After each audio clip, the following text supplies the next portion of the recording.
Sa number 10, mabunok nga ulan nagtugas ang pagbaha sa pila ka banwa kag syudad sa Negros Occidental kag Bacolod City. May 255 ka pamilya o kon 1,257 ka persona sa Bacolod City ang gin-evacuate bangod sang pagbaha dala sang mabunok nga ulan.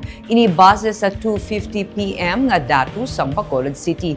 Sa GK Tinagong Paraiso sa Zone 3 sa Banago, may gin-rescue kag gin-evacuate. Nagdangat tubtub sa hawak ang tubig baha dala sa mabunok nga ulan sa lugar. Sa Barangay Pahanukoy naman, nagpatigayon man sang rescue operation sa purok hanap buhay bangod sang pagbaha.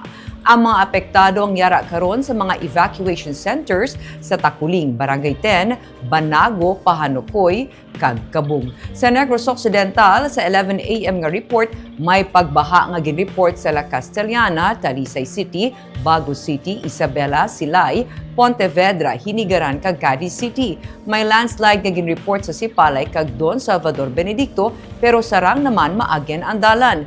May 9 ka pamilya nga gin-evacuate sa Silay City. As of 3 PM naman sa Poste Mayor Miguel Angelo Yulo, may 78 ka pamilya o 261 ka persona ang gin-evacuate sa Isabela. Sa hinubaan as of 3 PM, may napulo ka pamilya ang gin-evacuate.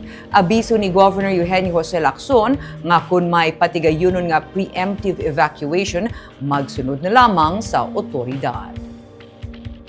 Of course, we always call upon the Negrenses that if there's a call for a pre-evacuation, just do it, no? Because this is, we all know this is temporary. Maybe in a matter of one day lang, you can come back already.